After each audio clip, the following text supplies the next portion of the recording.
Պարոն վարչապետ, քիչ առաջ դուք ներկայացնում եք Հայաստանի Հանրապետության կառավարության 2025 թվականի կառավարության ծրագրի 25 թվականի կատարման ընթացքի վերաբերյալ զեկույցը, որի ընթացքում ընդդիմությունը բացակայում էր դահլիճից, հիմա արդեն ազգային ժողով կառավարություն հարց ու պատասխանի փուլն է, եւ որի ընթացքում եւս ընդդիմությունը բացակայում է դահլիճից։ Ես այս ընթացքում փորձել էի վերհանել վիճակագրություն եւ պարզվում է, որ մինչ այս պահը 8-րդ գումարման ազգային ժողովի բոլոր նիստերի մոտ 43%-ից հարց ու պատասխանների այս փուլից ընդդիմությունը բացակայել է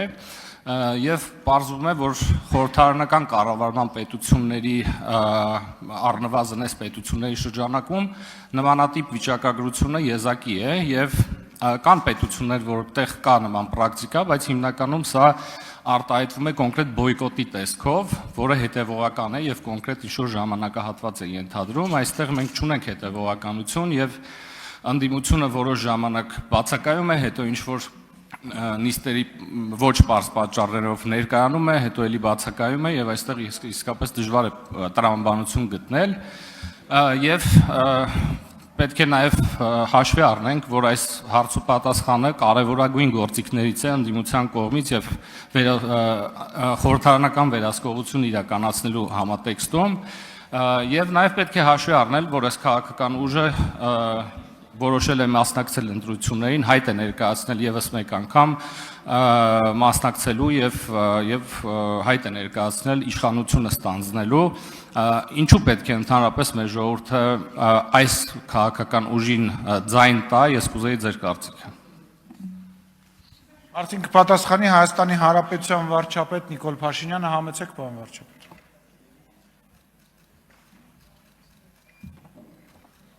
Շնորհակալ եմ պարոն Աղաջանյան հարցի համար, ես ձեր հարցին կպատասխանեմ ուղիղ։ Ես կարծում եմ, որ մեր ժողովուրդը ոչ միայն ձեր նշած ուժին, այլև ընդհանրապես պատերազմի եռագլուխ կուսակցությանը ձայն տալու որևէ պատճառ չունի։ Եվ ընդհակառակը ունի բազմաթիվ պատճառներ,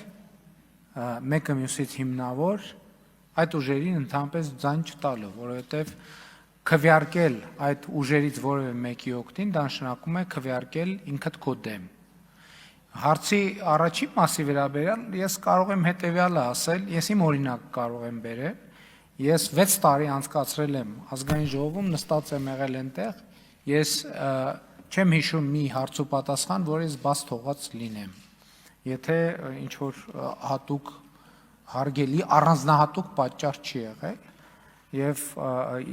չեմ զարմանա, եթե պարզի ոչ մեկից չեմ բացակայել հարց ու պատասխանից, իսկ այդ բացակայությունը մի բանի վկայությունն է, այդպիսով նրանք ընդունում են իրենց պարտությունը այս քաղաքական երկխոսության մեջ եւ կարծում եմ նաեւ մյուս կողմից էլ կամաց վեշերը հավաքելու process-ի մեջ են ազգային ժողովից։ Արձագանք։ Ես ամբողջությամբ կիսում եմ ձեր դիտարկումները, պարոն վարչապետ, ես կուզեի ավելացնել հետևյալը, դուք տեղյակ եք, որ ընդհանրապես առհասարակ քաղաքական երկխոսության համատեքստում եւ ընդդիմություն իշխանություն երկխոսության այս ամբողջ ժամանակահատվածում այդ նախկին ներկա թնջուկը մշտապես մեզ ուղեկցել է եւ օբյեկտիվորեն մեր հասարակության առնվազն մի մասը հոգնել է այդ երկխոսությունից, ես ուզում եմ կոչ անել մեր ժողովրդին, որպեսզի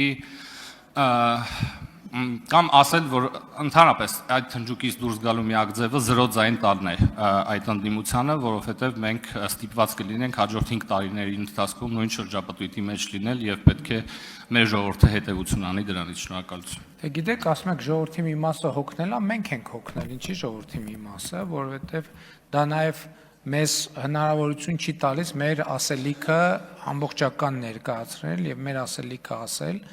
Ընդ որում ուզում եմ ընդգծել, որ պատերազմի եռագլուխ կուսակցությունը ամբողջությամբ նախկիններից բաղկացած կուսակցություն է եւ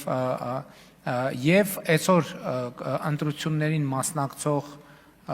եթե օրինակ նայենք երեք հիմնական երեք պատերազմի եռագլուխ կուսակցությանը Հայաստան դաշինքը, Ուժեղ Հայաստան կուսակցությունը, Բարգավաճ Հայաստան կուսակցությունը, որ ցանկը նայում ես ինչա, ոնց որ խառնածլն են ու բաժանածլն են։ Այսինքն նույն մարդկանց շրջանակը խառնած բաժանած։ Ուժեղ Հայաստան այդ Սերժ Սարգսյանի թևնա Ռոբերտ Քոչարյանի թևի մի մասի հետ եւ դա ակնհայտ է, այսինքն ըստ էության հանրապետականները իրենք էլ դա չեն թաքցնում եւ նաեւ կոնկրետ մարդիկ են ներգրաված դե Հայաստան դաշինքը չգիտեմ նույն անունով են հանդես գալու թե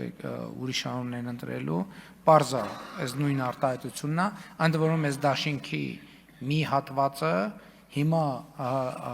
տեղավորված է Ուժեղ Հայաստանում մյուս հատվածը տեղափոխվել է Բարգավաճ Հայաստան այսինքն հիմա որ ասում ենք պատերազմի եռագլուխ կուսակցություն կարող ենք նաև ստորակետ այն է նախկինների եռագլուխ կուսակցություն որովհետև ակնհայտ է որ նախկինների վերաձևակերպման փուլ է հիմա նրանք ովքեր տեսեք մենք չենք կարող խուսափել նախկին ներկա բանից թեմայից երբ խորհրդանի երկու ընդդիմադիր խմբակցությունները նախկինների ներկայացուցիչներն են ես էլի ասում եմ այդ շանսը կա Ուժեղ Հայաստան կուսակցությունը, Հայաստան դաշինքը եւ Բարգավաճ Հայաստան կուսակցությունը պարզապես չեն անցնում, չեն հաղթահարում անցողիկ շեմը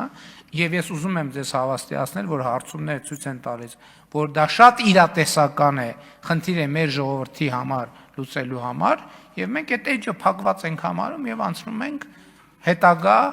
հետագա մեր ռազմավարական ծրագրերի իրականացմանը, որը արտահայտված է Հայաստանի ինստիտուցիոնալ եւ տնտեսական վերափոխման դոկտրինի եւ ընդհանրապես իրական Հայաստանի գաղափարախոսության մեջ։ Ես կարծում եմ, որ սա լավ առաջարկ է Հայաստանի ժողովրդին, այդ բոլորին նստացնել նոյան տապան եւ բաց թողել բաց նավարկության դեպի համաշխարհային պատմության օվկիանոս։